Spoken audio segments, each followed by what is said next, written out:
ये क्वेश्चन बड़ा मस्त है यार, ये पहली बार लाइफ में किसी ने पूछा है।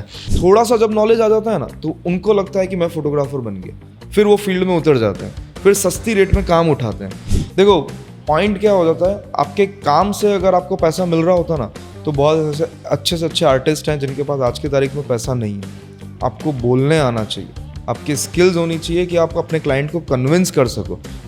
करंटली ध्रुवीन जैन मेंटर है। ऐसा कोई पर्सन था क्या जो ध्रुवीन जैन का मेंटर था? हाँ, बहुत सही बात है। मैंने फोटोग्राफी सिर्फ 2 पर्सन से सीखी है। आज की जनरेशन इतनी पैशनेट है ना अबाउट फोटोग्राफी की, पूछो मत, वो खुद करना चाहते हैं, ठीक है। बट पॉइंट ये आ जाता है, पहले वाले जितने एफर्ट्स लगाते थे ना, आज की जनरेशन को उतने एफर्ट्स नहीं लगाने हैं। मेरी जितनी एज थी ना उतना उनका एक्सपीरियंस था फोटोग्राफी का, ठीक है, वो उस एज के थे। तो उन्होंने सीधा ऐसा सर पे मार लिया, बोले सर पूरी ज़िंदगी लगा दी फोटोग्राफी के अंदर और ये इतनी सी चीज़ नहीं आई थी। आप हर एक फील्ड के अंदर रोज़ वही करते हो जो करते हो। यहाँ पर आपको हर वक्त कुछ नया सोचना है। एवरी शूट के लिए हर एक दिन आपके लिए नया है, तो उससे बेहतर कोई चीज़ नहीं है। तो जहाँ तक मैं जानता हूँ, आप इंस्टाग्राम पर रील्स बनाते हो, यूट्यूब पर एजुकेटिंग कंटेंट बनाते हो, वर्कशॉप करते हो, सेमिनार्स करते हो, खुद का जो आपका क्लास है जो लंबे टाइम के लिए चलता है वो भी है आपका एकेडमी का, और साथ में photography, wedding photography, product photography, ये सब भी करते हो। ये एक फ़ोटो वो 1 साल भी यूज़ कर सकता है, 10 साल भी यूज़ कर सकता है। जब भी उसको ये कब सेल करना है उस फोटो का यूज़ कर सकता है। फिर आप उसको क्यों 100-200 रुपये में करके दे दो। आपको अपने आप पता लग जाएगा कि यार एक बेसिक कैमरा से अगर लाइटिंग और नॉलेज अच्छी है तो बहुत एक्सट्रीम लेवल पे आप आउटपुट निकाल सकते हो। तो कैमरा मैटर नहीं करता, इंसान मैटर करता है। कैमरे के पीछे कौन है, ठीक है, और पीछे के साथ साथ उसके दिमाग में कितनी चीज़ें हैं, उससे वो आउटपुट क्रिएट कर सकते हैं। यहाँ से स्टार्ट करता हूँ, बहुत मज़ा आएगा सुनने वालों को। हेलो एंड वेलकम टू भारतीय पॉडकास्ट। आज हमारे साथ पॉडकास्ट में जो गेस्ट है वो काफ़ी जाने माने फ़ोटोग्राफ़र है, एजुकेटर है और कैनन EOS एक्सप्लोरर भी है। हमारे साथ है आज ध्रुवीन जैन सर। तो सर आप कैसे हो? बस फर्स्ट क्लास। ध्रुवीन सर, स्टार्टिंग से स्टार्ट करते हैं। आपका जो करियर है, आपने कितनी एज में स्टार्ट किया था? मैंने जैसे ही अपना 12th कंप्लीट किया था, फिर ग्रेजुएशन करते करते ऑप्शन में यही था कि फादर स्टूडियो लाइट मैन्युफैक्चरर थे राजस्थान उदयपुर में। तो वहीं से ऐसा था कि हाँ चलो कि पूरा फोटोग्राफी का टच तो था ही, कॉन्टेक्ट्स थे फोटोग्राफर्स के। तब मैं धीरे धीरे इस फील्ड में आ गया और करते करते ये पता लगा कि हाँ जब फोटोग्राफी करी तो बहुत अच्छे से हो गई। ऐसा कभी फील नहीं हुआ कि यार फोटोग्राफी इंडस्ट्री के अंदर मेरे को कुछ चीज़ हार्ड लग रही है, क्योंकि हर चीज़ प्रैक्टिकली करी है मैंने खुद से। तब कोई भी चीज़ ऐसी हार्ड नहीं लगी, बहुत इजीली उसको करते रहे। तब पता लगा कि हाँ यार ये चीज़ अब बहुत अच्छे एक लेवल पे आ चुकी है, तो मैं इसको क्यों ना एज ए इंस्ट्रक्टर फोटोग्राफी सिखाना स्टार्ट कर लूँ। वो स्टार्टिंग से ही मेरा एक माइंडसेट क्लियर था कि एज ए फोटोग्राफर तो पहले बनना है, बट बाद में फोटोग्राफी इंस्ट्रक्टर मेरे को अपने आप को एज ए क्रिएट करना है। तो वो करते गए, कोर्सेज अपने डेवलप करते रह गए और आज आपके सामने बैठे हैं। जर्नी बहुत लंबी है बट बहुत शॉर्ट में आपको मैंने ये चीज़ बताई है। सो पहले से जो प्लान था वो फोटोग्राफ़र बनने का ही था या उसके अलावा कुछ और माइंड में चल रहा था उस टाइम पर? उसके अलावा बहुत सारी चीज़ें थी माइंड में कि यार एक बहुत अच्छा एथलीट बनना था, बहुत सारे ऐसे प्लान थे, बट वो चीज़ें कुछ लिमिटेशंस के कारण हो नहीं पाए। बट फिर ऑप्शन यही बचा था कि हाँ फादर इस फील्ड से थे और इजी टू एंटर मैं इस फील्ड में हो सकता था, इसलिए मैं हो गया। और फिर बहुत अच्छे से मैं यहाँ पर एक ही बात कहना चाहूँगा कि जब मैं इस फील्ड में आया तब कई बार क्या होता है, फोटोग्राफर बाय चॉइस आते हैं और बाय फोर्स आते हैं। तो स्टार्टिंग में मैं एज ए बाय फोर्स आया था कि फादर ने बोला नहीं अभी फील्ड करना है, उसको मैंने फिर बहुत अच्छे से अपनी चॉइस बनाया और करता गया। और आज आपके सामने बैठा हूँ कि बहुत अच्छी फोटोग्राफी भी इम्प्रूव करी है और पैरेलली बहुत अच्छे कोर्सेज भी इम्प्रूव किए हैं, जिससे बहुत सारे फोटोग्राफर्स को हेल्प हो जाती है कि वो अच्छे से फोटोग्राफी सीख सकें।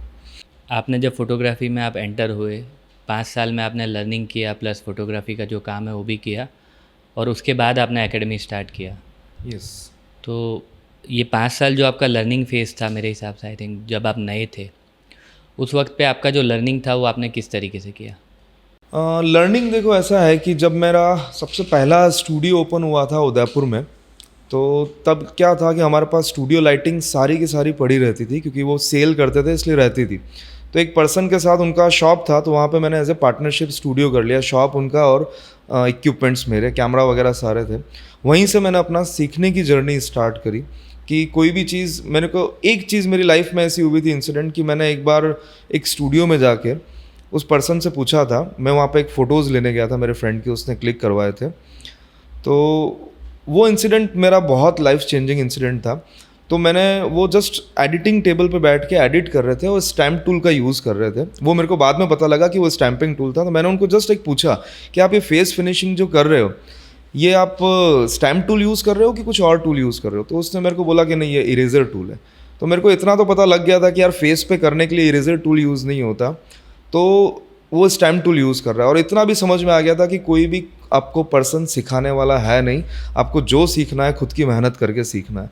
तब से फिर मैंने स्टार्ट किया कि अब किसी को पूछना नहीं है, जो चीज़ है ट्रायल एरर करते करते करते करते हर चीज़। स्टूडियो के अंदर जब मेरा था तब हम प्रॉपर तरीके से यही करते थे कि हाँ, स्टार्ट करो, कोई एक चीज़, आज एक कॉन्सेप्ट लिया या एक फ़ोटो शूट लिया या तो फैशन लिया या प्रोडक्ट लिया, पूरा दिन पूरा सप्ताह उसी के ऊपर लगे रहते और करते रहते। सेम पैरेलली फ़ोटोशॉप भी उसी तरीके से सिखाए, बस प्रैक्टिस करते रहो करते रहो करते रहो, कुछ ना कुछ नया सीखने को मिलता और बहुत अच्छे करते गए। Then within a 6 month जब मैंने स्टार्ट किया अपना career, within a 6 month मेरे साथ एक ऐसी चीज़ हुई जिससे मेरे को बहुत अच्छी हेल्प मिली एकेडमी स्टार्ट करने को लेकर।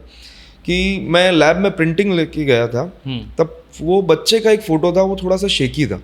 तो एक पर्सन आया था मेरे पास, वो मेरे को बोला कि यार इसमें ना द्रोण भाई, आप थोड़ी सी शार्पन टूल आता है फोटोशॉप में, वो डाला करो। मैंने कहा यार शार्पन डाला तो है, बट वो पिक्चर शेकी है मेरा। उसने बड़ा पोस्टर भी बनवाया था क्लाइंट ने। तब मेरे को लगा था कि यार कोई भी बंदा अगर ऐसा टोक दे वो चलेगा नहीं, क्योंकि पापा का इतना अच्छा नाम था और एज ए मेरे को अगर इतनी फोटोग्राफी भी नहीं आएगी तो यार वो चीज़ नहीं चलेगी। फिर मैंने 6 मंथ जो एफर्ट्स डाले थे फोटोग्राफी में, डे नाइट सब भूल कर, और सबसे पहला जो मेरा स्टूडेंट था वही पर्सन था जिसने मेरे को टोका था कि यार इसमें थोड़ी सी शार्पन ऐड कर लो। तो वो मेरे लिए एक अच्छा अचीवमेंट था कि यार जो मेरे को एक गाइडेंस दे रहा था वो बंदा सबसे पहला मेरा काम देख के विद इन अ 6 मंथ मेरे पास वो पहली बार फोटोशॉप सीखने आया था। तो वो मेरा फर्स्ट स्टूडेंट था, जो मेरा उस बात को आज कम से कम 16-17 साल हो चुके हैं उस बात को। ठीक है, तब से मेरे को लगा कि नहीं यार, मेरे को फोटोग्राफी सिखाना चाहिए और मज़ा भी आता है उस काम को, और जिस काम में आपको मज़ा आता है वो बट ऑब्वियस आपको करना चाहिए। तो फोटोग्राफी के अलावा उस पीरियड में और कुछ ऐसा काम करना पड़ा, या आगे उससे पहले आपने कुछ और काम किया है क्या? स्टार्टिंग मेरा करियर स्टार्ट हुआ था एमवे से लेकर। एमवे का नाम सभी ने मोस्टली जी। सुना ही है। ठीक है, एक मल्टीनेशनल कंपनी है जो एज ए मार्केटिंग कंपनी है। मैं बोलता बिल्कुल नहीं था, बहुत शाय नेचर का था। ठीक है, यानी कि स्टेज पे बोलना तो बहुत दूर की बात है, 2-4 घर में गेस्ट भी आ जाते थे ना, तब भी मेरी बोलती बंद हो जाती थी, पीछे रूम में चला जाता था। बट वो भी मेरा एक लाइफ चेंजिंग पॉइंट था जब मेरे को एमवे का प्लान एक लड़की दिखा रही थी। ठीक है, वो मेरी सिमिलर एज की थी और इतना अच्छे से उसने बोलना स्टार्ट किया कि वो 45 मिनट्स मैं इधर से उधर भी मूव नहीं कर पाया। हमने प्रॉपरली सुना, फिर लगा कि नहीं यार वो लड़की अगर कर सकती है, ठीक है ना, प्रियंका नाम था, आज की तारीफ में वो नहीं है इस दुनिया में। तो बट उसने मेरे को इतना इंस्पायर्ड किया था ना कि हाँ, अगर ये इतने अच्छे से बोल सकती है, इतने अच्छे से प्लान शो कर सकती है, तो यार मैं क्यों नहीं कर सकता। ठीक है, तब से फिर मैंने 2-3 साल का मेरा एमबीए का करियर था, तब वो बहुत अच्छा था कि मैं लोगों से अच्छे से मिलने लगा, मीटिंग्स लेने लगा, सेमिनार्स लेने लगा। और उसके बाद सीधा मैं जब फोटोग्राफी के सेमिनार की कभी बात आई तो मेरे को कभी रुकना नहीं पड़ा। मैं जिस दिन मेरा फर्स्ट वर्कशॉप था, सेमिनार था, उस दिन 250-300 पब्लिक सामने थी और मेरे फेस पे शिकन नहीं थी। ठीक है ना, और मैंने सीधा जाके रात भर मैं हॉस्पिटल में जगा था, मेरी दादी उस टाइम एडमिट थे, और मैंने इमीडिएट जाके बिना प्रिपरेशन के सेमिनार दिया था। और वो सेमिनार मेरा ऑसम सेमिनार था, जो लोगों ने तारीफ़ करी थी, क्योंकि मेरा स्टार्टिंग जो जब से मैंने बोलना सीखा, ठीक है, मेरे कई स्टूडेंट्स भी आज बोलते हैं और कई सेमिनार में भी बोलते हैं कि सर स्टोरीज सिखाओ। तो मैं एक न्यू जनरेशन जो इस फील्ड में आती है ना, उनको मैं एक बात स्पेशली बोलना चाहूँगा कि जब आप एंटर करते हो ना इस फील्ड में, तब आप बहुत ज़्यादा जोश के साथ इस फील्ड में एंटर करते हो, और वही आपका राइट टाइम होता है सीखने का। वो 2 से 3 साल 4 साल जो आपने सीख लिया ना, वो आपके साथ पूरी लाइफ टाइम चलने वाला है। ऐसा नहीं होगा कि 10 साल बाद आप कुछ और सीखोगे, वो तो प्रोसेस है ही है, बट जो आपकी नींव बनती है ना, वो स्टार्टिंग के 2-3 साल में बन जाती है। उस टाइम आपको फुल डेडिकेशन के साथ सीखना होता है। मैं आज भी जो स्टोरीज़ वगैरह बोलता हूँ ना, जिससे मैं मेनली सेमिनार्स और वर्कशॉप में जाना जाता हूँ, ठीक है, वो यही बोलते हैं कि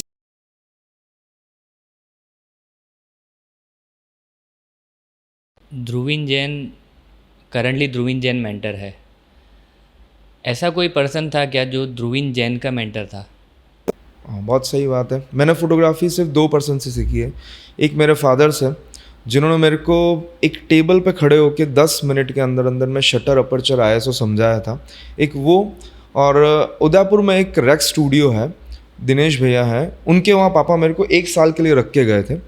तो मैं सिर्फ उनके यहाँ 10 दिन रहा मैं, ठीक है। बट 10 दिन में मैं उन 2 जनों को मेरा एज ए गुरु मानता हूँ उस फील्ड के अंदर, कि 10 दिन में मैंने उनसे बिज़नेस करने का, क्योंकि वो सिंधी पर्सन थे और बिज़नेस फैमिली होती है सिंधी फैमिली, तो उनसे मैंने ये टेक्निक तो सीख ली थी कि वो क्लाइंट से कैसे डील करते हैं, कैसे बातचीत करते हैं, कोई अगर लड़की आती है तो उसको कैसे ट्रीट करते हैं, क्योंकि जनरली आज से 20 साल पहले पोर्ट्रेट शूट पे सिर्फ गर्ल्स आती थी जिनको वेडिंग के लिए अपना पोर्ट्रेट शूट कराना होता है, तो उनसे कैसे डील करते हैं। फिर मैंने पापा को बोल दिया था कि पापा मेरे को नहीं जाना, ठीक है, मेरे को आप स्टूडियो ओपन कर दो, मैं कर लूँगा, फोटोग्राफी तो मैं इंप्रूव कर लूँगा। 10 दिन में मैंने उनसे इतना सीख लिया था कि क्लाइंट से कैसे डील करना है। और बस यही 2 पर्सन मेरे लाइफ में मेरे एज ए गुरु हैं फोटोग्राफी इंडस्ट्री के अंदर। और बाकी सब कुछ मैंने कभी आज तक कोई वर्कशॉप या सेमिनार कभी अटेंड नहीं किया किसी का, कि मैं किसी के पास कोई चीज़ सीखने गया हूँ। हर चीज़ ट्रायल एरर कि करें, क्या फ़ायदा होता है। यानी कि वो एक लाइन है ना कि मोटिवेशन स्पीकर की, या तो मैं जीतता हूँ या मैं सीखता हूँ, राइट। ठीक है ना। तो दोनों चीज़ें यहाँ होती कि मैं कुछ नया सीख लेता, और करते करते कुछ ना कुछ नया सीखना मिल ही जाता है आपको। अभी थोड़ा सा आपका जो एकेडमी है उसके ऊपर थोड़ा सा डिस्कशन करते हैं डीप में। सबसे पहले तो एकेडमी जो आपने स्टार्ट किया उसके पीछे का मेन रीज़न, मेन मोटिव क्या था आपका, क्यों करना था? रियल फैक्ट ऐसा था ना कि पहले, आज से 15 साल पहले, ये फोटोग्राफर्स थोड़ा सा एक रिलेट करेंगे इस चीज़ को, जो 15 साल पहले से फोटोग्राफी कर रहे हैं, तब फोटोग्राफर्स की एज ए इतनी वैल्यू नहीं होती थी। आज भी कई मेरे पास पेरेंट्स की इंक्वायरी आती है ना, तो वो पूछते हैं कि सर फोटोग्राफी के अंदर उतना वैल्यू बनेगा, उतना पैसा बनेगा, आज भी ये है? तो सोचो 15 साल पहले ये कितना हुआ करता था। तो जब वेडिंग फोटोग्राफी के अंदर मैं कभी जाता था ना, तो मैं देखता था कि यार फोटोग्राफर खड़े हैं, क्या उनकी उतनी वैल्यू बन पाती है। तब मैंने एक माइंडसेट क्लियर कर लिया था मेरा कि यार फोटोग्राफर तो बनना है, बट अच्छा फोटोग्राफर बनना है, और उसके साथ साथ मेरे को एज ए इंस्ट्रक्टर अपने आप को लाना है। क्योंकि मैंने आपको 2-3 इंसिडेंट पहले भी अभी बताया कि जो मेरे साथ हुए, कि मेरे को उसने बंदे ने मेरे पास जब वो पहली बार सीखने आया, तब माइंडसेट क्लियर हो चुका था कि हाँ मेरे को फोटोग्राफी सिखानी है। और तब तक मैं बोलने करने में मेरे को मज़ा आने लगा था, किसी को पढ़ाने में मज़ा आने लगा था, नए नए एग्जाम्पल्स देके उनको पढ़ाने में मज़ा आने लगा था। क्योंकि अब जितनी ज़्यादा स्टोरीज़ और रियल लाइफ से स्टूडेंट्स को आप टच कराते हो तो उनको सीखना बहुत ईजी हो जाता है। फिर स्टार्ट किया मैंने फ़ोटोग्राफी सिखाना। पहले कोई ऐसा नाम नहीं रखा था, लोग मेरे को नाम से ही जानते थे। फिर सोचा कि यार नाम क्या रखा जाए, तो मैंने जस्ट नाम रखा था कि ऐसा कुछ नाम ढूंढना मेरे को मिल नहीं पाया, तो मैंने सोचा कि यार DSLR कैमरे से ही सिखा रहे हैं, तो DSLR एकेडमी नाम क्यों ना रख दिया जाए, ठीक है। बट आज की तारीख में DSLR कैमराज अब मिररलेस में कन्वर्ट हो चुके हैं, तो मैंने बहुत टाइम पहले से कि यही चीज़ करी कि अपना नाम ही प्रमोट करना है, तो इसको just and Dhruvin Jain film and academy DJFA convert अब कर चुके हैं। हाँ, वो अभी रिसेंटली आपने किया। रिसेंटली अभी कन्वर्ट किया। आप सूरत का शिफ्टिंग कौन से साल में आपका हुआ? मेरा 1 साल मैंने उदयपुर में स्टूडियो किया, ओके। मे बी 2004 या 5 ऐसा कुछ था, या 3 था, मेरे को एग्जैक्टली ध्यान नहीं, ठीक है। तो तब मैंने 1 साल उदयपुर में स्टूडियो किया, और मेरे को उदयपुर, मेरा बॉर्न एंड ब्रॉट अप वहाँ हुआ, स्कूल फ्रेंड्स वहाँ हैं, कॉलेज फ्रेंड्स वहाँ हैं, तो वो उदयपुर छोड़ के कभी आना नहीं था। ये भी एक पॉइंट होता है, ये डिसीज़न बहुत बड़ा था मेरी लाइफ के लिए, कि कई बार ऐसा होता है ना कि जो चीज़ हमें पसंद नहीं होती हम वो करना नहीं चाहते, कि यार ये मेरे को पसंद नहीं है, मैं नहीं करूँगा। बट क्या होता है ना कि कड़वी चीज़ सेहत के लिए फ़ायदेमंद होती है, ठीक है ना। कंफर्ट तो जोन जो होता है, कंफर्ट जोन मेरा उदयपुर था, तो मेरे को उदयपुर रहना था।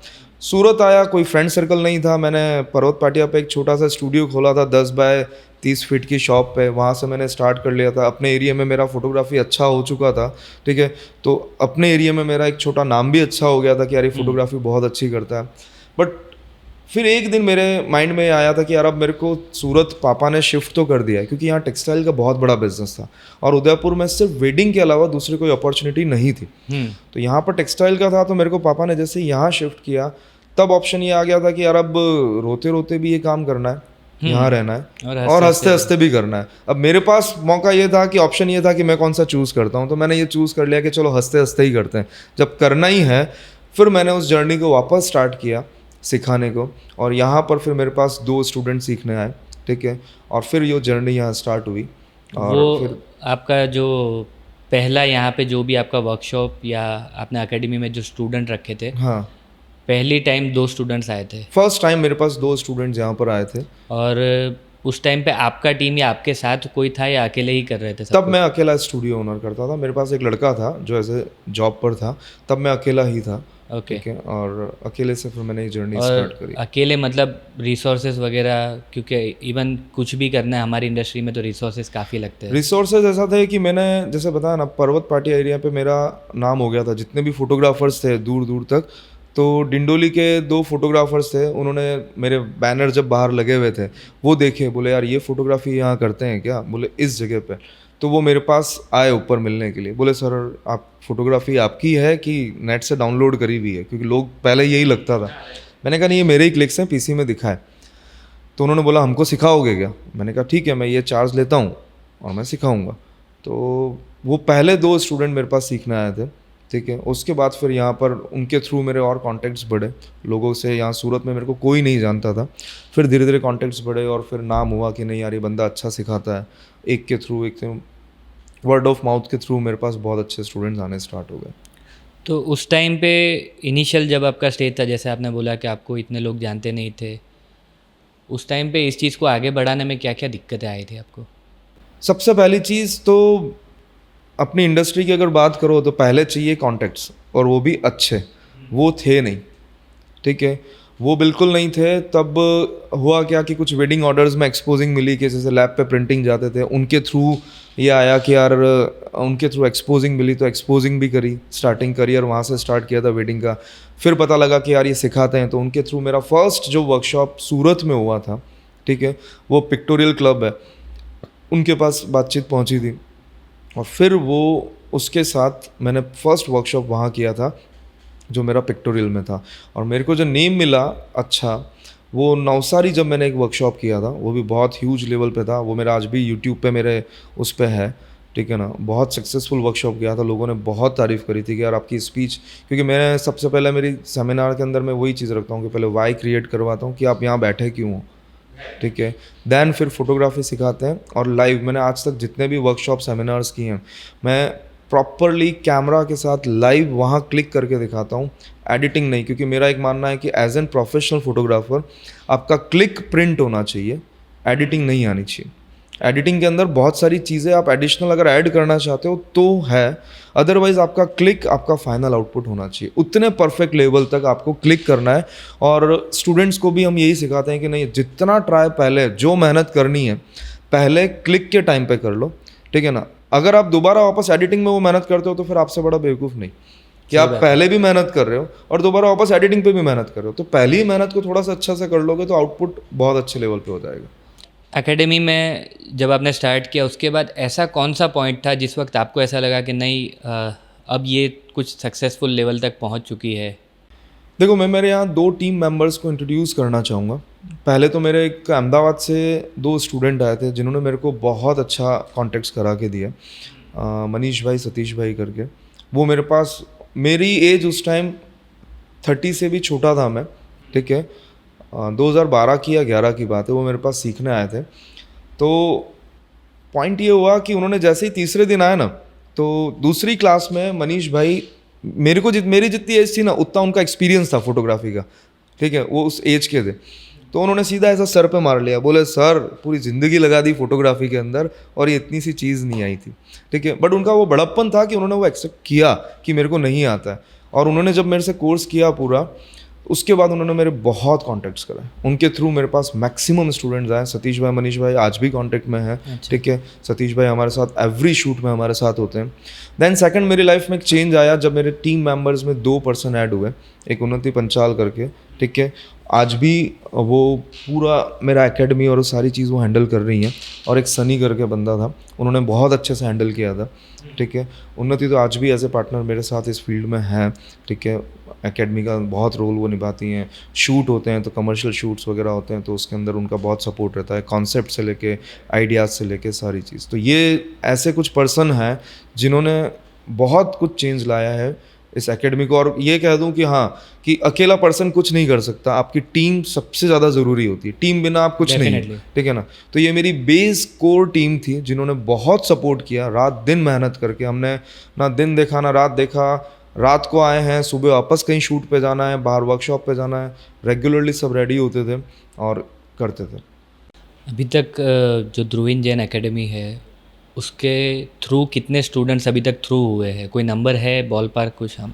देखो एज एच फिक्स तो नहीं, but as an full course की अगर मैं बात करूं, ठीक है, जो मेरे बेस कोर्स हैं, प्रॉपर कोर्स के साथ 500 प्लस से ज़्यादा स्टूडेंट होंगे, मेरे को ऐसा आइडिया नहीं। और अगर मैं वर्कशॉप्स की बात करूं, ठीक है, वर्कशॉप्स और सेमिनार्स में, उसमें तो बहुत ज़्यादा है, उसमें तो थाउजेंड्स ऑफ थाउजेंड्स है उसमें।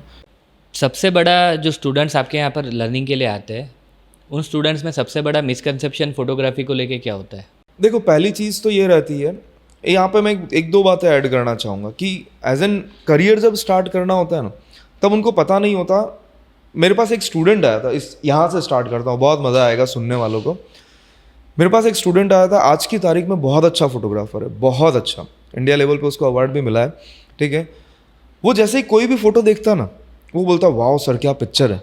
मैंने कहा देख, आज जो तेरा वाओ है ना, कुछ टाइम बाद वो नॉर्मल हो जाएगा, और कुछ टाइम के बाद वो कुछ नहीं हो जाएगा कि अरे तो क्या है, ठीक है। सिर्फ डिपेंड करता है आपके पास नॉलेज कितनी और प्रॉपरली सीखना कैसे। तो न्यू कमर्स जो भी हैं, ठीक है, वो ये देखते हैं ना, जैसे ही उनके सामने कोई फ़ोटो आता है, यार आज एकेडमी की बात करें मेरी या कहीं और भी अगर वो सर्च करते हैं, तो वो देखते हैं यार अच्छा फ़ोटो है। ये एक पॉइंट मेरे को बहुत अच्छे लेवल, क्योंकि इतने लोग आज की तारीख में सिखाने लग गए हैं, ठीक है। बट मैं ये जानता हूँ कि कई लोग सिर्फ पैसे के लिए सिखा रहे हैं, कई लोग सिर्फ सिखाने के लिए सिखा रहे हैं।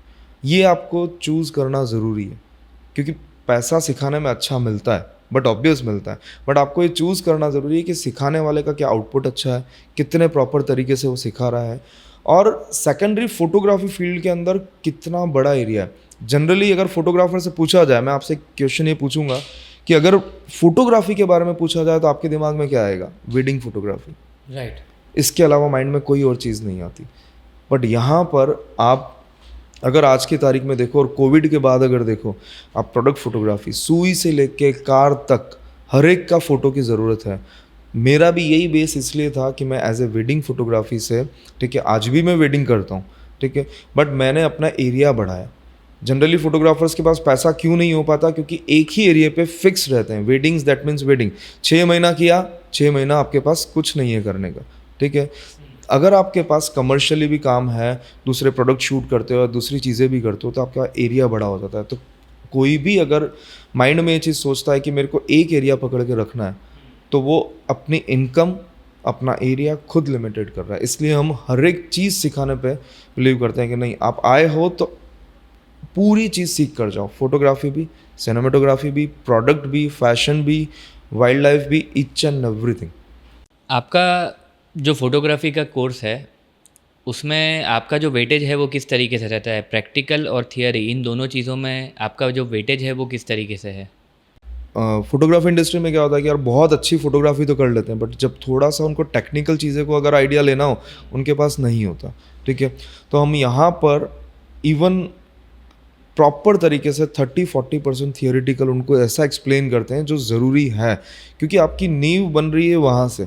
आपको अगर शटर अपर्चर ISO एक फोटोग्राफर को पूछोगे, वो रेगुलर बोलेगा हाँ मेरे को पता है, बट क्या डीपली सही मायने में पता है? किसी को नहीं पता। उसको पूरा जब तक आप समझोगे नहीं, सेंसर जो आप यूज़ कर रहे हो उसको समझोगे नहीं, ठीक है, शटर एक्चुअल में क्या है, कैसे वर्क करता है, क्या क्रिएटिव चीज़ें कर सकते हो, उसका टेक्निकल चीज़ें अगर नहीं समझोगे, तो जो आउटपुट क्रिएट करना होता है ना, जो आपकी एक्सपेक्टेशन होती है कि यार ये नेट पे देखा, ये आउटपुट मेरा आना चाहिए, वो नहीं आ पाता। तो हम थियोरेटिकल भी पढ़ाते हैं, पैरेलली प्रैक्टिकल भी कराते हैं, ताकि आप स्ट्रांग बनो एज ए नॉलेज। क्योंकि एक चीज़ ये ऐसी है, ये इंसिडेंट में मेरे स्टूडेंट्स को अक्सर सुनाता हूँ कि मेरे भाई ने मेरे से एक क्वेश्चन पूछा था, वो इंजीनियर है, जब मैं इस फील्ड में आ चुका था, कि बोले भैया ये आप कैनन कैमरा यूज़ कर रहे हो, उस पर EOS लिखा हुआ है, इसका फुल फॉर्म क्या है? मैंने कहा यार मेरे को नहीं पता, ठीक है। तो बोले भैया आप तो फील्ड में हो, तो उसने मेरे को बोला कि इसका फुल फॉर्म है इलेक्ट्रो ऑप्टिक सिस्टम। बोले यार कभी कोई क्लाइंट पूछ ले तो। तब मेरे को समझ में आया कि यार ये नॉलेज भी ज़रूरी है कि आपका ये आपको फोटोग्राफी में हेल्प नहीं करती है बट आपका इम्प्रेशन बनाने में बहुत हेल्प करती है। कि चार जनों के बीच में आप बात कर रहे हो और आपको टेक्निकल नॉलेज है, आप टेक्निकली साउंड हो, तो आप बातचीत कर सकते हो। फोटोग्राफर सिर्फ आप फोटोग्राफी करके दिखा पाओगे, पर ज़रूरी नहीं कि हर जगह आपको फोटोग्राफी करने मिले, कई जगह आपको बातचीत करनी होती है।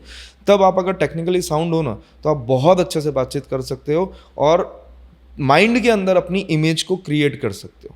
पहली इमेज माइंड में अगर क्रिएट हो गई तो आप उसको ऑन पेपर लाना बहुत ईजी हो जाएगा। इसलिए हम टेक्निकली चीज़ें भी बताते हैं और प्रैक्टिकली चीज़ें भी बताते हैं। पहले के जो स्टूडेंट्स आते थे आपके पास 15 साल के पहले, जब उस टाइम पे जो स्टूडेंट्स आते थे और अभी जो स्टूडेंट्स आ रहे हैं, उन दोनों जो स्टूडेंट्स है जो लर्निंग करने आते हैं, जो फोटोग्राफर बनना चाहते हैं, उन दोनों पर्सन में क्या डिफरेंस है? पता पहली चीज़ है माइंडसेट। पहले वालों का माइंडसेट फिक्स होता था, हमको सिर्फ वेडिंग रिलेटेड सीखना है। आज की जनरेशन इतनी पैशनेट है ना अबाउट फोटोग्राफी की, पूछो मत, वो खुद करना चाहते हैं, ठीक है। बट पॉइंट ये आ जाता है, पहले वाले जितने एफर्ट्स लगाते थे ना, आज की जनरेशन को उतने एफर्ट्स नहीं लगाने हैं। उनको डायरेक्टली नॉलेज आ जानी चाहिए, ऐसा है। उनको ना तो एज ए किसी को असिस्ट करना है, ना एज ए हेल्पर कहीं जाना है। अगर न्यू जनरेशन को बहुत अच्छी, क्योंकि वो ग्रैब तो बहुत अच्छे से कर लेते हैं, इमीडिएट सीख लेते हैं, बट जब तक आप किसी को असिस्ट नहीं करोगे तब आपको बारीक पॉइंट्स नहीं पता लगेंगे। ये एक मेजर डिफरेंस है, ठीक है। और ये चीज़ क्या है, क्योंकि आजकल हर चीज़ क्विकली चाहिए। जहाँ पहले एक एडवर्टाइजमेंट 1 मिनट की या 30 सेकंड की बनती थी, आज 10 सेकंड और 5 सेकंड में फिनिश हो गई है। 4 सेकंड में स्किप करना होता है, उसके पहले आपको 4 सेकंड में अपनी बात रख लेनी होती है। तो जनरेशन भी उतनी फास्ट हो चुकी है। तो अगर वो ये चीज़ ध्यान रखें कि नहीं यार, कि हम सीखने के लिए, क्योंकि उनको जोश है सीखने का, बट साथ साथ अगर ये चीज़ सोच लेना कि हम किसी को प्रॉपर तरीके से असिस्ट कर सकें, तो टेक्निकल नॉलेज और बारीकी जो होती है ना, वो आपको यहाँ से, क्योंकि वो कहते हैं ना कि आप एक्सपीरियंस, तजुर्बा जो होता है ना, ठीक है, तजुर्बा आपको ऐसी चीज़ें सिखाता है जो आपको कोई और चीज़ नहीं सिखा सकता। तो तजुर्बे के साथ अगर आप रहोगे, जिसको एक्सपीरियंस उसके साथ रहोगे, तो कई ऐसे बारीक पॉइंट्स आप सीख पाओगे जो आप खुद करते करते कभी नहीं सीख पाओगे। और इस चीज़ के पीछे का रीज़न क्या हो सकता है कि अभी के जो, मतलब आपने जैसे बताया कि पेशेंस लेवल एक कम है अभी की जनरेशन में? हर चीज़ फास्ट चाहिए, फास्ट फूड का ज़माना है तो हर चीज़ फास्ट चाहिए। मेन पॉइंट तो यही है। बट यही मेरे को हमेशा ये लगता है कि मैं स्टूडेंट्स को ना, मेरे यहाँ पे भी ये इसलिए बोलता हूँ कि भाई आप मेरे यहाँ अगर रुकते हो तो ठीक, नहीं तो कहीं पे भी जाओ ना, पहला साल आप बिना अर्निंग के रहो। फर्स्ट ईयर क्यों रहो? क्योंकि जिस दिन आप अर्निंग करने लग जाओगे ना, ठीक है, तो अर्निंग करने अगर लग गए तो आप नॉलेज लेने में पीछे हट जाओगे। अगर नॉलेज पहले ले लोगे, क्योंकि तो आप अर्निंग तो पूरी ज़िंदगी करना। और आज की जनरेशन को चाहिए इंस्टेंट अर्निंग, कि यार मैं लगा हूँ, मैं कॉलेज से फ्री हो गया हूँ तो मेरे को इमीडिएट अर्निंग चाहिए, ठीक है ना। फ्री में एक बार कुछ नहीं करना, फ्री में नहीं होता, आप अपना टाइम तो दे ही रहे हो, ठीक है ना, और आपको भी सामने वाला टाइम दे रहा है सिखाने के लिए। बस ये पॉइंट कैसा है, ये पर्सन टू पर्सन पे डिपेंड करता है, ठीक है। आज की जनरेशन में कुछ स्टूडेंट्स हैं, मेरे टीम में भी हैं, जो बहुत एक्टिवली काम करते हैं, बट मैक्सिमम जो मैंने एक चीज़ देखी है ना, कि बस इंस्टेंट चाहिए। इंस्टेंट कुछ भी नहीं मिलता, हर चीज़ को टाइम देना होता है। उनको इंस्टेंट कुछ पैसा तो मिल जाता है। एक बात मैं ऐड करने जाऊँगा कि लोगों को लगता है कि हाँ मैं थोड़ा सीख गया हूँ। एक कहावत है ना, अधगट मटकी छलकत जाए, आधी भरी हुई मटकी होती है ना, वो छलकती ज़्यादा है, ठीक है। तो थोड़ा सा जब नॉलेज आ जाता है ना, तो उनको लगता है कि मैं फोटोग्राफर बन गया, फिर वो फील्ड में उतर जाते हैं, फिर सस्ती रेट में काम उठाते हैं। बट इक्विपमेंट्स, एक्सेसरीज इतनी कॉस्टली होती जा रही है, डे बाय डे इम्प्रूवमेंट कर रहे हैं, तो बट ऑब्वियस कॉस्टली होगी, ठीक है। फिर जब वो परचेज करना होता है ना, तो प्रॉब्लम आके खड़ी हो जाती है। क्यों? एक लेवल से ज़्यादा नॉलेज नहीं, ठीक है, तो आप वो काम नहीं कर पाओगे, और काम जब अच्छा नहीं कर पाओगे तो पैसा अच्छा नहीं ले पाओगे। तो पेशेंस जो है, और एक चीज़ को सीखने के लिए जो टाइम ड्यूरेशन है 2, 3 साल, 4 साल, वो जब तक नहीं दोगे तब तक आउटपुट नहीं निकलेगा। 1 साल में कभी कोई डॉक्टर नहीं बना है, डेफिनेटली, ठीक है ना। जो टाइम लगता है वो लगता है। अगर कोई बोलेगा मैंने 1 साल में डिग्री ले ली है, कोई भी पेशेंट उसके पास नहीं जाएगा। और यही चीज़ आज की जनरेशन के साथ हो रही है। और एक जो अभी ना ये चीज़ काफ़ी देखने को मिलती है कि जो न्यू कमर्स है, जो न्यू फोटोग्राफर्स है, वो लोग इक्विपमेंट्स को लेकर बहुत ऑब्सेस्ड रहते हैं कि ये ले लूँगा तो काम अच्छा हो जाएगा, या नए नए एक्सपेंसिव और इक्विपमेंट्स ले लूँ और लेंसेज ले लूँ तो और काम मेरा अच्छा हो जाएगा, ये एक थिंकिंग है। बिल्कुल राइट है ये कि लोगों को न्यू जनरेशन की तो है, बट ऑब्वियस ये साथ साथ फोटोग्राफर्स की भी है कि यार सबसे पहला अगर किसी को एक्सपोजिंग देनी होगी ना तो कैमरा पूछेंगे, बंदे का टैलेंट नहीं देखेंगे, ठीक है ना, कैमरा पूछेंगे। ये एक इंसिडेंट मेरे साथ हुआ था। मैं गांधीधाम में एक एक्सपोजिंग पे गया था, फोटो शूट कर रहा था। बहुत अच्छा एग्जाम्पल से बताता हूँ ये चीज़। तो जैसे ही कपल का फोटो शूट किया तो जस्ट उनकी हैबिट कैसी होती है, यार फोटो दिखाओ। मैंने उनको फोटो दिखाया, बोले यार क्या मस्त कैमरा है, क्या अच्छी फोटो आई है। मैंने कहा यार आपको कैमरा अच्छा लगा, इतना अच्छा आदमी खड़ा है वो नहीं दिखा आपको, ठीक है।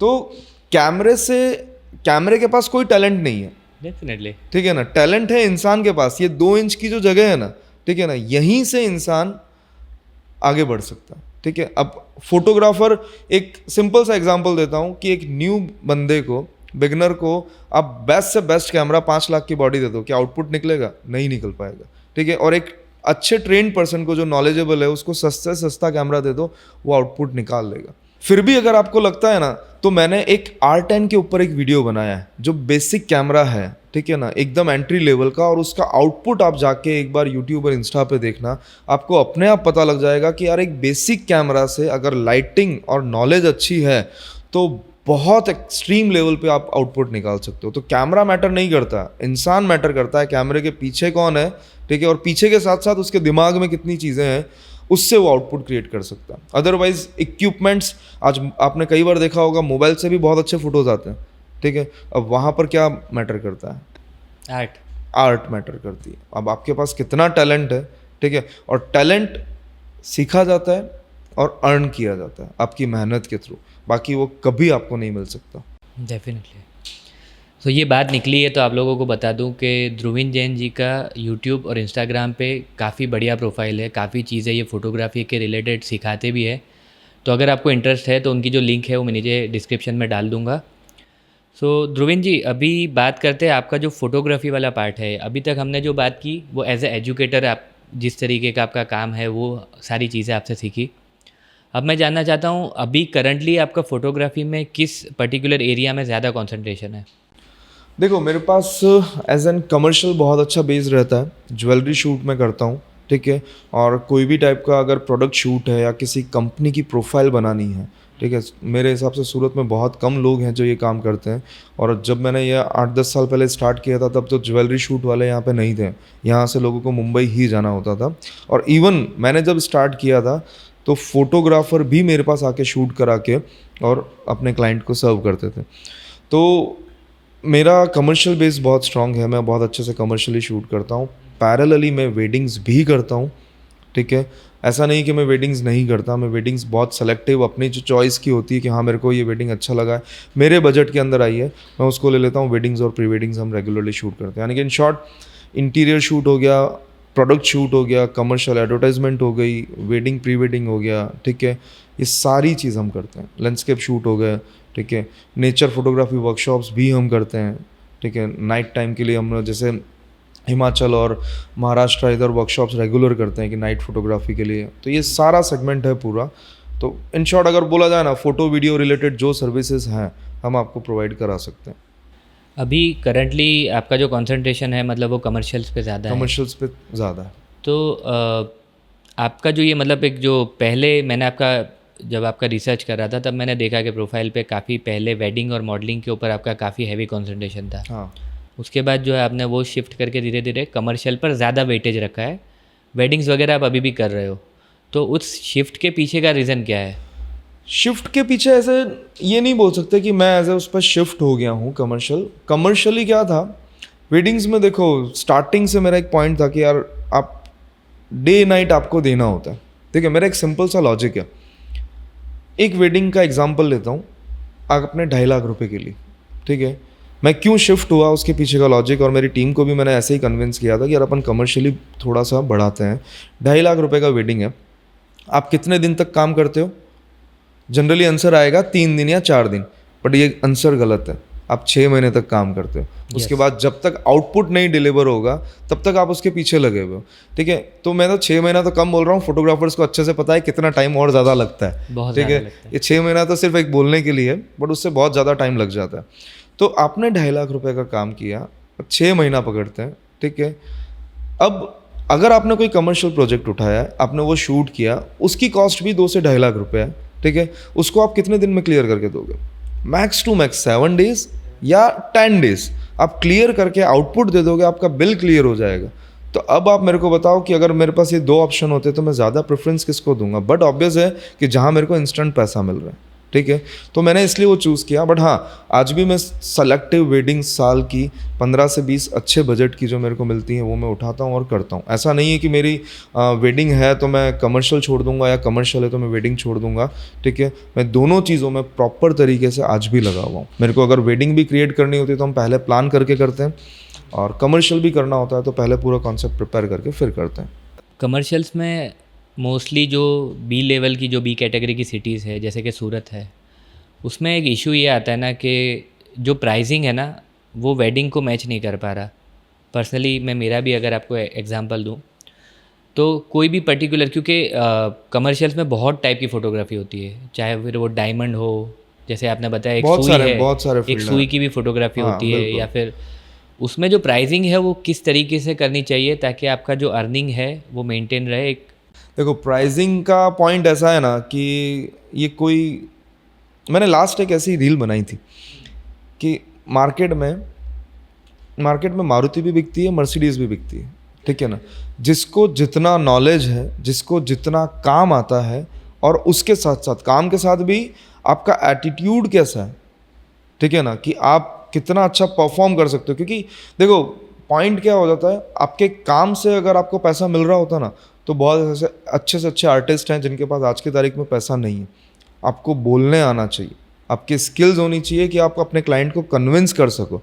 मैक्सिमम फोटोग्राफर ऐसे होते हैं ना, कैमरे के पीछे रहना ही पसंद करते हैं, वो लोग कभी आगे नहीं बढ़ पाते। क्यों?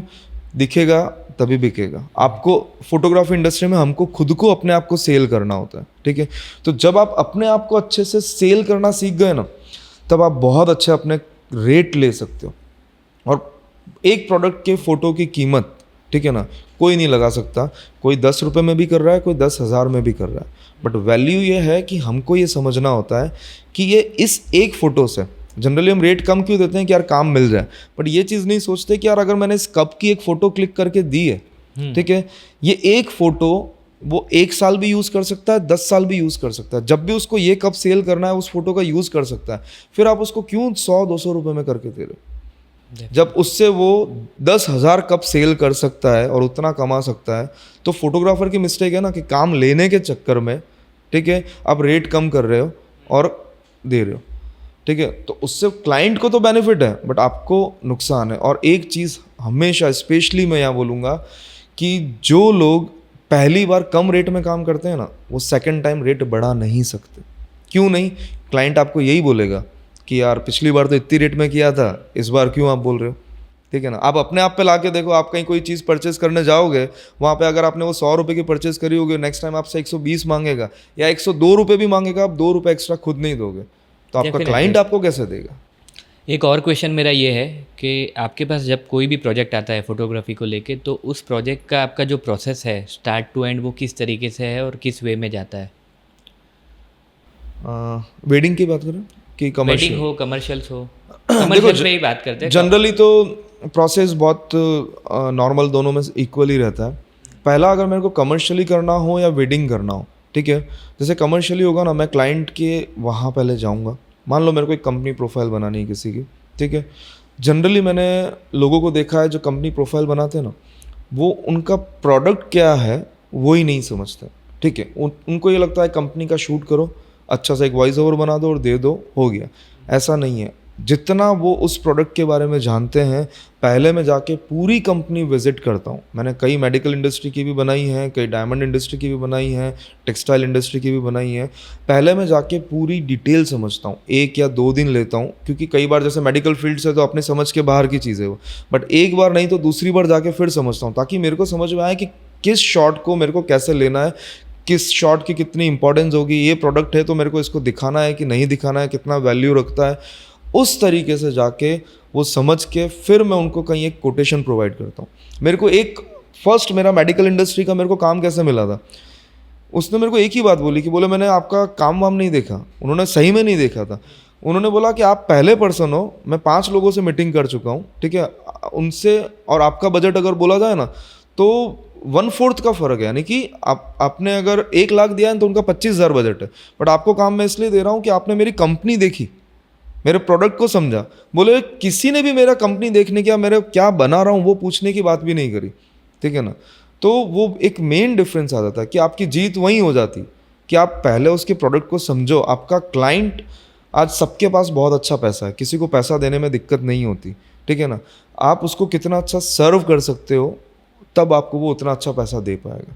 तो हम उसको फुल्ली सेटिस्फाइड करते हैं कि उसका कंपनी विजिट किया, फिर एक प्रॉपर कोटेशन बना के देते हैं कि ये आपके लिए एक बजट इसके लिए परफेक्ट रहेगा। उसकी रिक्वायरमेंट पहले पूरी समझते हैं। ऑन टाइम मैं कोटेशन कभी नहीं देता कि आपका काम ₹1,00,000 में हो जाएगा कि 1.5 लाख रुपए में हो जाएगा। वो भले ही पूछ ले कि कितनी बार भी कि यार अप्रॉक्स बजट तो दो। बोले मैं आपको अभी अप्रॉक्स बजट दे दूँ ₹1,00,000 और फिर मैं 2 लाख का बजट बनाऊंगा तो, और अभी लाख बोल दिया और आपका बजट 50 का ही होगा तो 50 का आपको नुकसान होगा, ठीक है। तो वो चीज़ नहीं, समझ के प्रॉपर एक PDF बना के कोटेशन प्रोवाइड करते हैं। फिर एक फॉलोअप मीटिंग वापस कॉल पर नहीं, मिल के करते हैं। जब मिलते हैं तो बातचीत बढ़ती है, चाय पीते हैं तो 5 मिनट 10 मिनट और बैठ पाते हैं, ठीक है। तब उसका कन्वर्सेशन बहुत अच्छे से क्लियर होने के चांसेस आपके 80-90% बढ़ जाते हैं। क्योंकि मेरे जितने क्लाइंट कन्वर्ट होते हैं 80-90% रेशो है जो कन्वर्ट होते हैं। हाँ, पेमेंट को अगर वो लेकर जा रहे हैं तो अलग बात है, क्योंकि वो मैं कम्पीट नहीं कर सकता कि अगर कोई ₹1,00,000 की चीज़, क्योंकि मेरे को आज भी याद है एक कंपनी प्रोफाइल मैंने 2,40,000 का कोटेशन दिया था। क्लाइंट ने मेरे को बोला कि यार 20,000 में काम हो जाएगा। तो मैंने कहा करा लो, सिर्फ 20,000 ही तो जा रहा है, 10% लगने वाला है आपका, 10% लग रहा है। अच्छा बना तो ठीक, और नहीं बना तो भी ठीक, पर आज तक उसकी कंपनी प्रोफाइल बाहर नहीं आई है, मतलब नहीं बना होगा, राइट। ठीक है ना। सो जो प्रोडक्ट फ़ोटोशूट आप करते हो उसमें आपका जो फ़िलोसॉफ़ी है, जो आपका माइंडसेट है, वो किस तरीके का रहता है कि मुझे इतनी चीज़ें चाहिए? आपके डूज़ एंड डोंट्स क्या है, जो आपकी पर्सनल चॉइस है उसके हिसाब से पूछ रहा हूँ। देखो प्रोडक्ट शूट में कैसा है, हर चीज़, हर प्रोडक्ट अलग है। वेडिंग्स में कैसा होता है कि आपको सिर्फ पोर्ट्रेट क्लिक करना है, पर्सन है, पोर्ट्रेट क्लिक करना है, सेम पैटर्न चल जाएगा, बट प्रोडक्ट हर एक चीज़ अलग है। जैसे अगर मैं इस कप की बात करूँ, वाटर बोतल की बात करूँ, वाटर बोतल में भी बहुत सारे ऑप्शन है।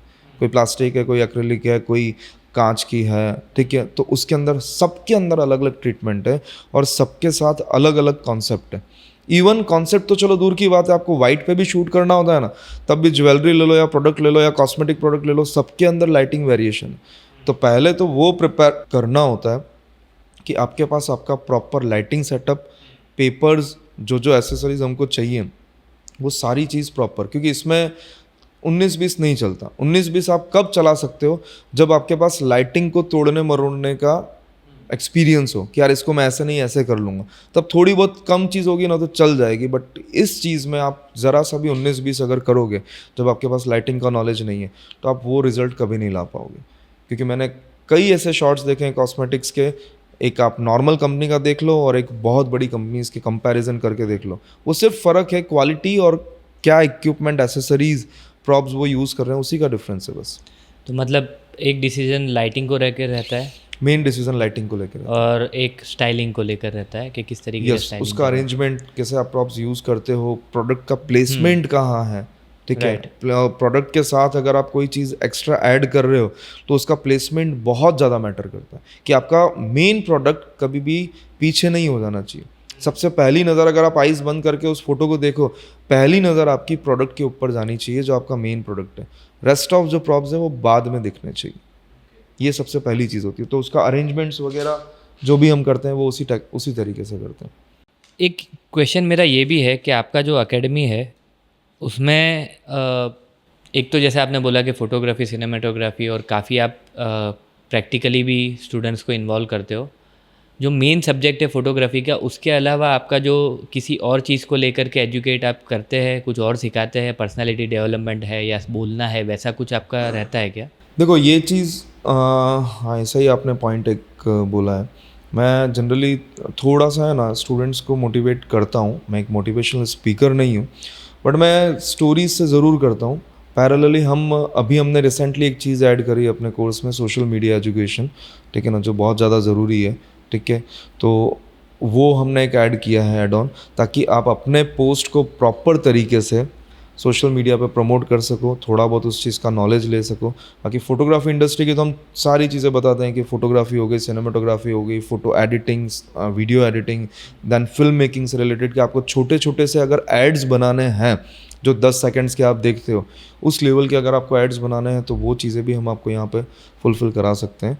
बट इसके साथ साथ हमने एक सोशल मीडिया इसमें ऐड किया है। और आज की डेट में एक फ़ोटोग्राफ़र को खुद को प्रेजेंट करना और बोलना आना, वो चीज़ सीखना कितना इम्पोर्टेंट है?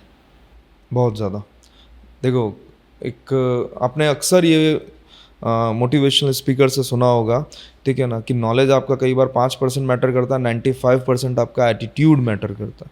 ठीक है ना, इन शॉर्ट 100% आपका प्रेजेंटेशन, क्योंकि आज की पूरी दुनिया प्रेजेंटेशन के ऊपर है। आप देखो कोई भी प्रोडक्ट होगा, उसका प्रेजेंटेशन वो इतना खूबसूरत बनाते हैं। इवन एक छोटी सी बात मैं यहाँ वेडिंग फोटोग्राफर को बोलना चाहूँगा। फोटोग्राफर क्या करता है, एल्बम जब अपने क्लाइंट को देता है ना, वो पैड के ऊपर पैसे बचाता है। ठीक है ना, फोटोज अंदर के बाद दिखने वाले हैं, पहली खूबसूरती कहाँ दिखने वाली है? पहली चीज़, फर्स्ट इंप्रेशन आपका एल्बम का पैड है, उसका कवर है, वो है। ठीक है ना, मैं हमेशा उसमें ज़्यादा पैसा लगाता हूँ। मेरे को 2,000 की जगह वो 5,000 का भी आया ना, 10,000 का भी आया, मैं नहीं सोचता। जो मेरे को पसंद आता है ना इस क्लाइंट के लिए, मैं वो देता हूँ। क्यों? वो मेरा मार्केटिंग के ऊपर पैसा गया। ठीक है ना, जनरली फोटोग्राफर ये सोचते हैं कि यार इसको कैसे मैं कम करूं, मैं उसमें कभी नहीं करता, क्योंकि वो मेरा मार्केटिंग का मेन पॉइंट है। वो अगर अपने किसी फ्रेंड को दिखाएगा, फोटोज तो सबको अच्छे दिखते हैं, कोई भी आज तक ऐसा क्लाइंट नहीं है जिसको अपना फोटो कभी अच्छा नहीं लगा हो।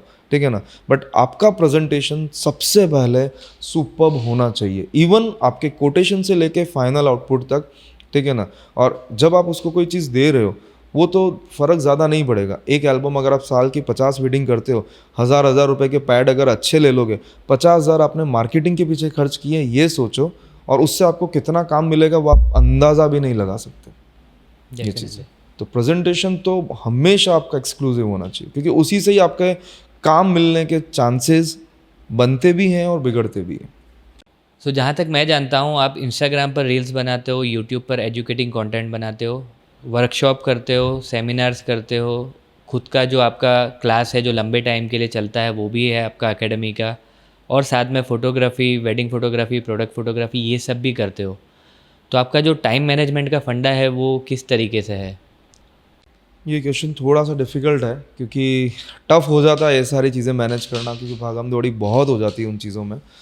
कई बार रेगुलर हम शूट पर होते हैं, ठीक है, और फिर क्लासेस भी होती हैं, उन दोनों को मैनेज करना।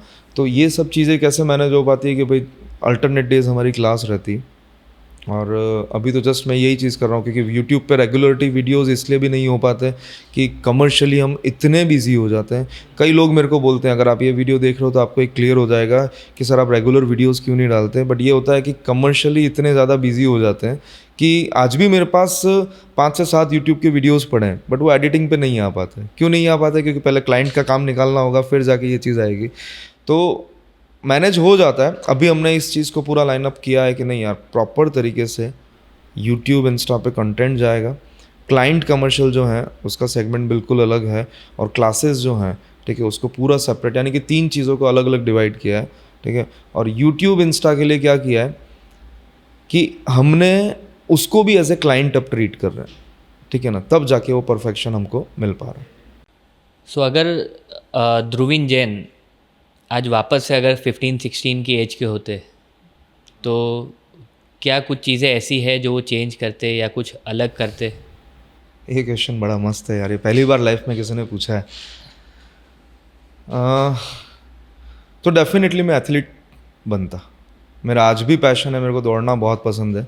ठीक है, वो अपनी वर्किंग पैटर्न में मैं कर नहीं पाता, और वो मैं ज़रूर करता, क्योंकि मेरे को दौड़ना मतलब मेरा एक ड्रीम था। लोग पागलपन बोलेंगे उसको कि उदयपुर से सूरत का जो डिस्टेंस है, मेरी यहाँ बुआ रहती है इसलिए हम रेगुलर सूरत बचपन से आते जाते रहते थे, 501 किलोमीटर का डिस्टेंस है एग्जैक्ट।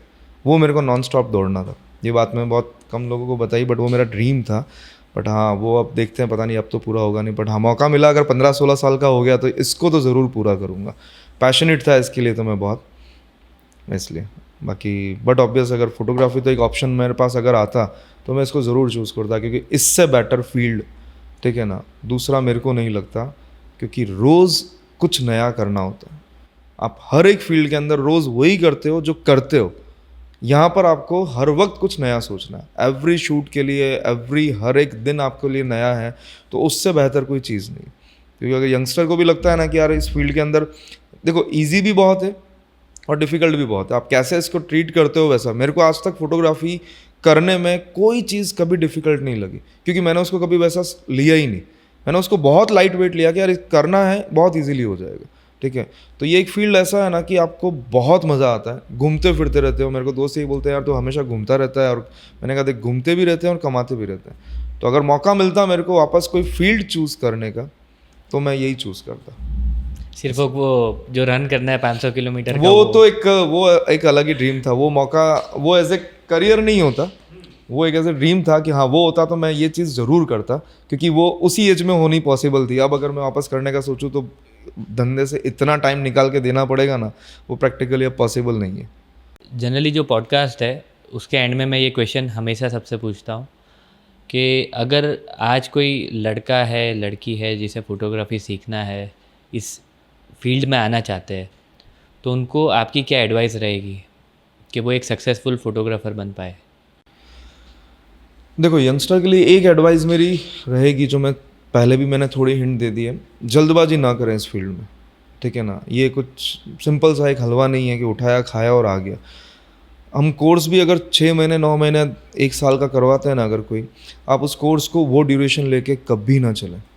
आप उस कोर्स को 3 या 4 साल दो, क्योंकि लाइटिंग का सेंस अपने अंदर आने में उतना टाइम लगता है कि आप लाइट को देखते ही पढ़ पाओ और अज्यूम कर पाओ कि इस जगह मेरे को इस टाइप की फ़ोटोग्राफी करनी है। वो टाइम लगता है, ठीक है। आप अगर बहुत शार्प हो तो उसको बहुत अच्छे से ग्रैब कर सकते हो, बट कई जगहों के अलग अलग एक्सपीरियंस भी होते हैं, ठीक है। वो एक्सपीरियंस लेने के लिए आपको उतना टाइम देना पड़ेगा, क्योंकि एक्सपीरियंस टाइम के बिना नहीं आ सकता। नॉलेज आपको इमीडिएट आ सकती है, बट एक्सपीरियंस के लिए आपको उतना वक्त तो देना ही पड़ेगा, ठीक है। अब आज की जनरेशन वो वक्त नहीं देना चाहती, वो वक्त देना बहुत ज़रूरी है, क्योंकि उसकी कीमत मेरे को आज भी पता है। मेरे को कल ही परसों मेरे एक स्टूडेंट ने क्वेश्चन पूछा था, बोले सर इतनी स्टोरियाँ लाते कहाँ से, ठीक है। मेरे को आज भी ध्यान है कि जो मैंने वो स्टार्टिंग में सीखी हुई स्टोरीज़ है ना, मेरे पास बहुत भरमार है, वो मेरे को आज तक याद है। यानी कि 20 साल हो चुके हैं, वो मेरे माइंड में है, क्योंकि उस टाइम मैं बहुत पैशन के साथ में फ़ोटोग्राफी सीख रहा था। रात दिन मैं 9 बजे सो जाने वाला इंसान हूँ, मैं रात को 9 साढ़े 9 सो जाता हूँ, ठीक है। बट जब मेरे को कोर्स बनाने थे, फोटोग्राफी करनी थी, मैं रात को खाना खा के वापस स्टूडियो आता था, 12-1 बजे तक बैठता था, और मेरा स्टूडियो आज भी मॉर्निंग 8 साढ़े 8 ओपन हो जाता है। जबकि फ़ोटोग्राफी इंडस्ट्री में कोई, मेरे को नहीं लगता कि इतना जल्दी कोई ओपन करता होगा, ठीक है। तो मैं जस्ट ये है, तो इसलिए सिंपल सोबर सी एक बात है कि अपने फील्ड के लिए वक्त दें, और स्टार्टिंग का जो 2 से 3 साल हैं उसको सिर्फ पैसे को ना सोचकर सीखने पर लगा। अगर वो टाइम सीख लिए तो आप ज़िंदगी भर पैसा कमा पाओगे। पर उस टाइम पे अगर आपने पैसा कमाने के लिए दिमाग में लगाया ना, तो अपनी अर्निंग एक लिमिटेशन आप खुद बांध लोगे, आपको दिखेगा नहीं बट आपकी खुद की बन जाएगी, क्योंकि नॉलेज बिना आपको पैसा देगा कौन। तो नॉलेज लो फिर अर्निंग करो। So I think we are all good. Done. Thank you so much. मज़ा आया बहुत सारी चीज़ें, ये क्वेश्चंस ऐसे थे जो लाइफ टाइम मेरे को, यानी कि अलग ही एक्साइटमेंट आ गया अंदर की, यार 15 साल 20 साल पहले लगे जब जर्नी स्टार्ट करी थी। बहुत मज़ा आया, थैंक यू सो मच इसके लिए। Thank you so much for your time चलिए, sir. So nice to meet you.